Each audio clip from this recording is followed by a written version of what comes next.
তারা যখন প্রফেশনাল এতই, কোন এখানে রিল, কে এরা? আমার কন্টেন্ট সোজা বাংলায় ঝেপেছে আর আমি তাকে ফুল দিয়ে পুজো করছি। প্লিজ লিঙ্কটা কপি পেস্ট করে আসো আর লিখে দাও পিওর ভারতনাট্যম। এই যে আমার বিজ্ঞ দাদা দিদিরা, ভারতে 140 কোটি লোকের মধ্যে কজন আপনাদের ওই ইনফ্লুয়েন্সার দাদা দিদিকে ফলো করে বলুন তো, যাদের কথা মেনে ঘাস খেতে চলে যান মাঠে?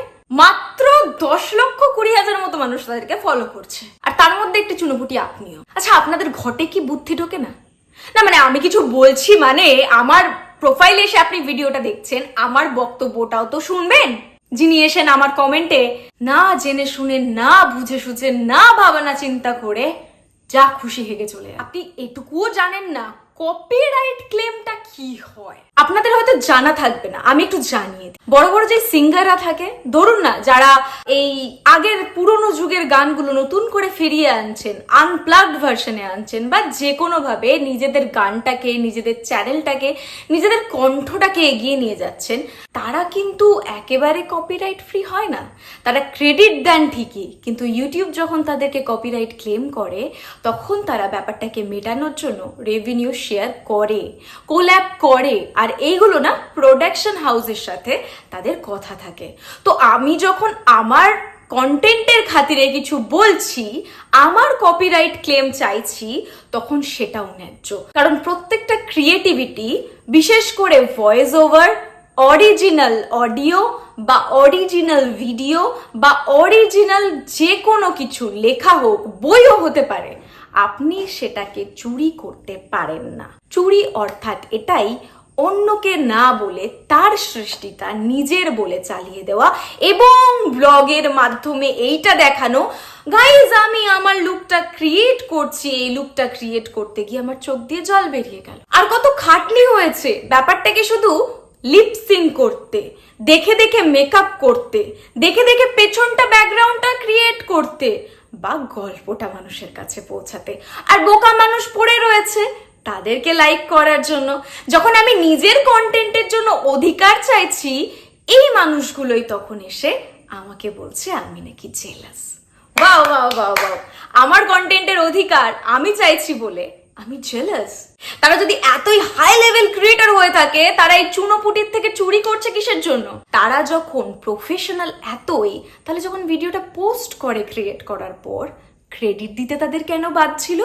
আমার কমেন্ট করার পর, রিকোয়েস্ট করার পর ক্রেডিট দিয়ে সেই কমেন্টগুলো ডিলিট করে দিল, এখন সেটা স্বীকার করতে চাইছে না। আর টিয়ার মতো বড় ক্রিয়েটর, সে কেন নিজে জিনিসটাকে কপি করার পরও নিজের বলে চালিয়ে দিল? আপনারা জানেন না, কারণ আপনারা জানবেন না তো, আপনারা খালি নাচতে জানেন আর নাচাতে জানেন। কে নাচলো, কে বেশি শরীর দেখালো, আপনারা সেই সব জানেন। আমি বলেছিলাম না টিয়ার অ্যাক্টিংটা দেখাবো, এই যে এখানে রিল, এখানে মানে এখানে ফোন, এখানে রিল, গান চলছে। এটা কি ধরনের অভিনয়? চোখটা এখানে কোথায় যাচ্ছে? বরের দিকে তাকাচ্ছে? কোথায় এক্সপ্রেশন?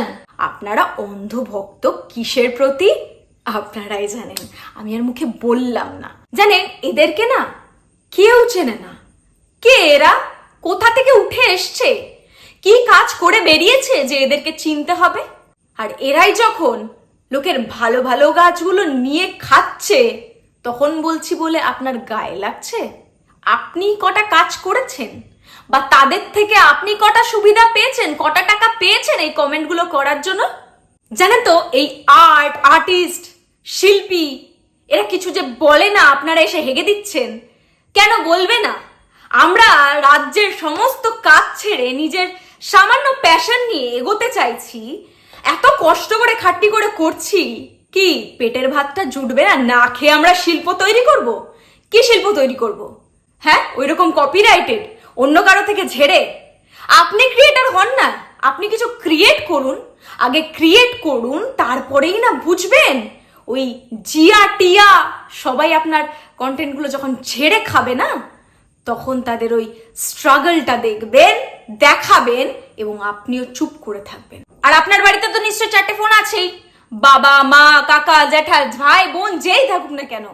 যেদিন বিটিএস শুটের ওই নিজে খেটে করছি, নিজের কাজ করছি বলে বিটিএস গুলো আপলোড করবে, আপনার ক্রিয়েটিভিটি থেকে আপনার পেটে লাথি মেরে আপনি ভালো মতো শেয়ার করবেন ওই 4টে ফোন থেকে নিজের ঘরের, আর বাবা মাকেও বলবেন, বাবা এই কন্টেন্ট ক্রিয়েটারটা আমার পেটে লাথি মেরেছে, আজকে আমি চাল ডাল কিনে আনতে পারতাম, আজকে আমি মানুষের কাছে পৌঁছাতে পারতাম, আমার স্বপ্ন পূরণ করতে পারতাম, কিন্তু এ আমার পেটে লাথি মেরে আমার কন্টেন্টটা কপি করেছে আর আমি তাকে ফুল দিয়ে পুজো করছি। আচ্ছা, আপনারা যে বলছেন যে আমি ভিউজের জন্য করছি, আমি তাদের ফেস ভ্যালু দেখিয়ে নিজের প্রোফাইলে রিচ বাড়াচ্ছি, জানেন তো আমার না এসবের কোনো দরকারও নেই, শখও নেই। কেন জানেন? কারণ আমি একজন ক্রিয়েটার, আমার ট্যালেন্ট আছে, আমার ভিউজ পাওয়ার জন্য এসব করার দরকার পড়ে না তো। তাদের দরকার পড়ে যারা কন্ট্রোভার্সি করে চিল্লে কাজ করে তাদের। আমার পেটে লেগেছে, আমি তাই করছি। আমার কন্টেন্ট সোজা বাংলায় ঝেপেছে, আমি তাই করছি। আর রিক্রিয়েশন তাকে বলে যেখানে মানুষ ইন্সপায়ার্ড হয়, ইন্সপায়ার্ড হয়ে নিজে থেকে কিছু করার চেষ্টা করে। শুধু ঠোঁট নাড়িয়ে লিপসিং করে হয়ে যায় আপনাদের রিক্রিয়েশন? তার থেকে বড় কথা সবকিছুই তো ঝাপা। কালি কিভাবে বসবে, কালি কিভাবে দুলবে, কালি বই হাতে শুরু করবে, এমনকি পুরো ভয়েসটা জান না, গিয়ে শুনে আসুন না। কেন, আমার কালি তো অন্য জায়গায়ও বসতে পারতো, কালির গল্প তো অন্যরকম ভাবেও ওরা দেখাতে পারতো।